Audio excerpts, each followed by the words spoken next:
This year, we took our kids to Europe. And by we, I mostly mean me and the 4 kids.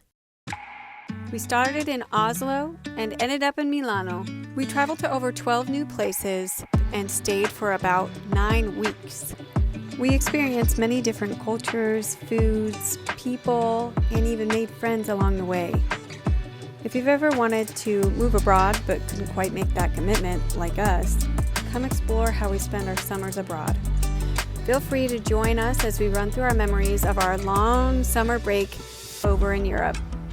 We'll share what we learned, we'll share costs of things, what we would do next time, and much, much more. Feel free to leave questions or tips in the comments. We are always ready to learn and grow. Maybe if you get lucky, we'll speak French. Hi, so we just got back from a 10-week trip, 9-week trip to Europe for the summer. How it started is back in 2020, our family was privileged to move to Germany for about 3 years. And in that time, we fell in love with Europe, all different parts that we were able to visit. We just loved everything that was different, and it was interesting to just see how people lived, what the expectations were, what foods, and how they just did all the things and all the buildings. And we moved back to the States, and we just missed it so much that when a airline ticket came available for like an outrageously amazing price, we jumped. I still stand by that if you want to stay on a budget or do more travel for, like, get more for what you pay for, you should definitely start backwards, as in like find the cheapest plane ticket that gets you in an area and work from there. So we found it where we landed in Oslo. I'd never been to anywhere in Scandinavia, so I was pretty excited to try to get those places since we were already there.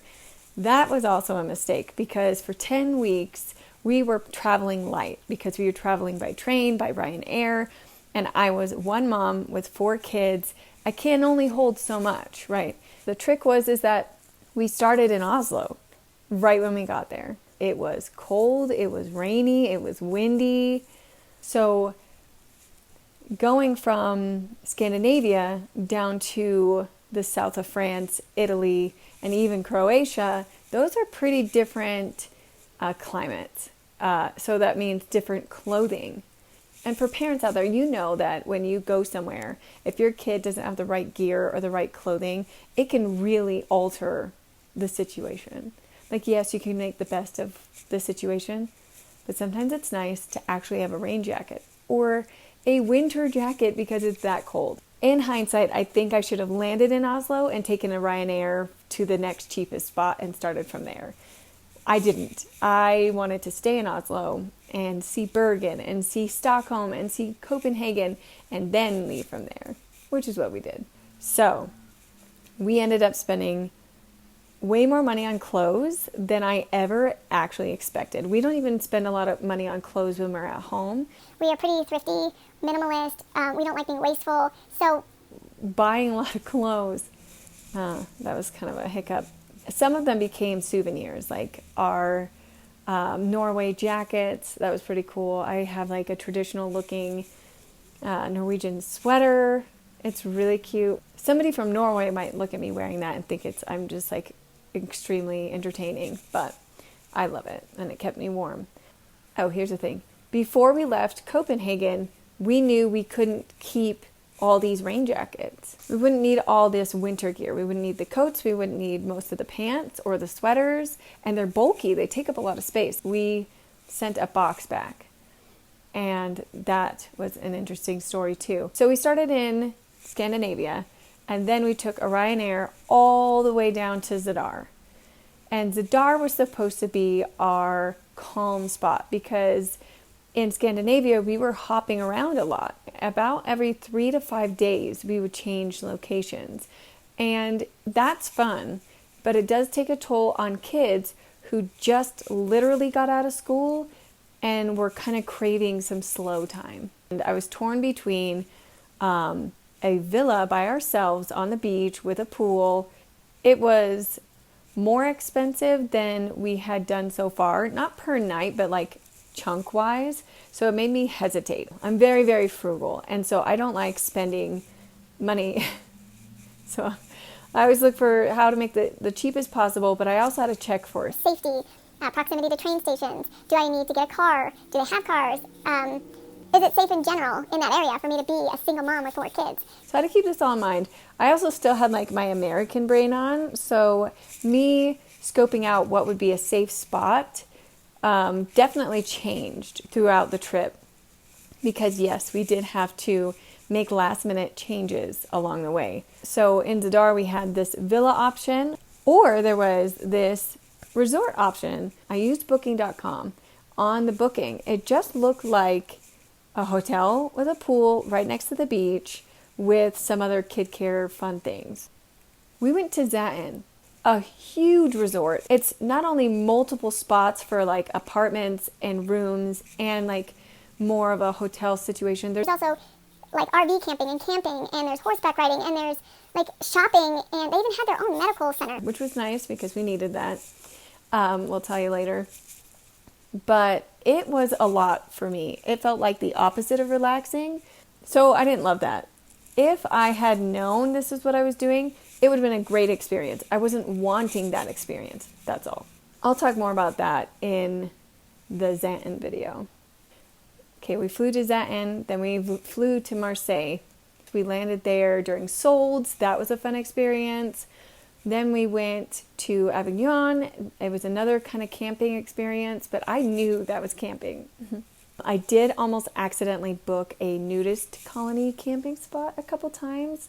I think Avignon was one of them, and then the other time was when we had the camper van.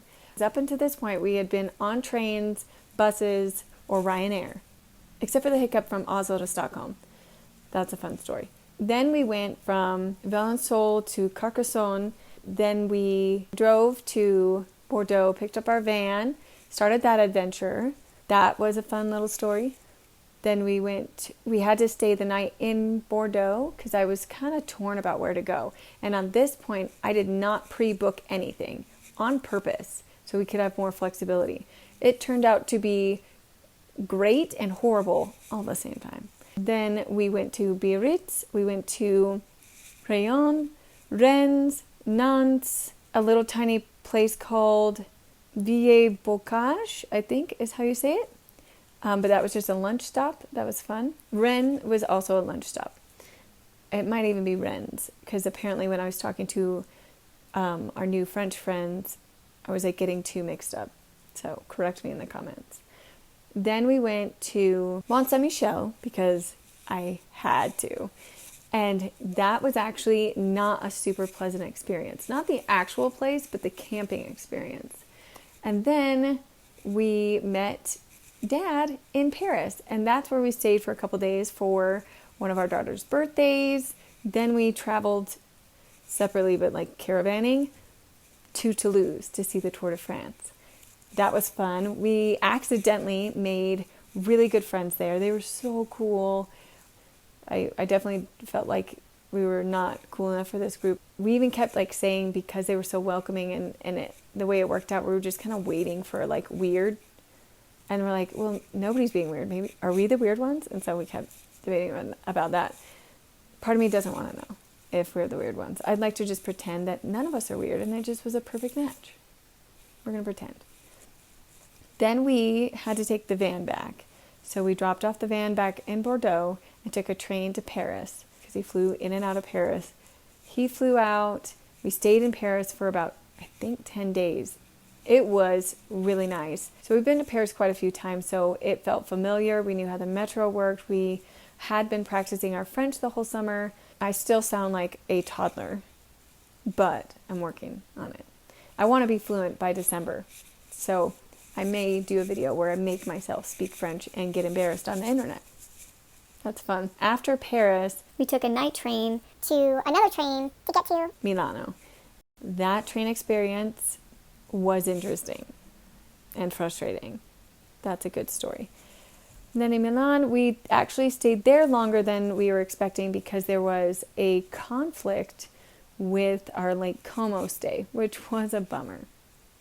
But we stayed in Milano, and we just took it chill. A lot of shopping. Apparently we're shoppers now, so I don't know. Then our flight flew back to Copenhagen, and we stayed there for a day and then flew home. So that started from May 23rd all the way to August 1st. It was educational. It was fun. Sometimes it was expensive. I will break down in each video how much things cost and what we paid for those stays and what we learned. Because some of the time, what we paid and the cost of things was not the ideal. That was not the plan. And we definitely learned from that. We definitely wouldn't want anybody to fall into that too. I'm sure that the way I've done things and the things that I've done, other people were like, obviously. Wasn't obvious for me. So you can come along this journey. We'd love for you to enjoy this with us. We are compiling this to hold on to these memories for the next 10 months while we are back in the States for our lives here in the States for now. And we hope that we can make another plan. I'm already looking at things for next summer. So maybe we'll do this again. So we'll try to do a video a week, mostly because I don't want to overwhelm myself and it gives me time to answer any questions. We'll try to answer everybody's questions and address everybody's comments as we go. We love any questions you have. We love any comments you have, any tips. Yes, I love all the tips. Any destinations where you're like, oh yeah, you guys should go here. If you're loving this, you would love this. Please send it to us. We would love that. We have barely tipped the iceberg of all the places to go and the things to experience. On our socials is where we'll do like little clips and we'll answer comments more directly. Thanks for being here.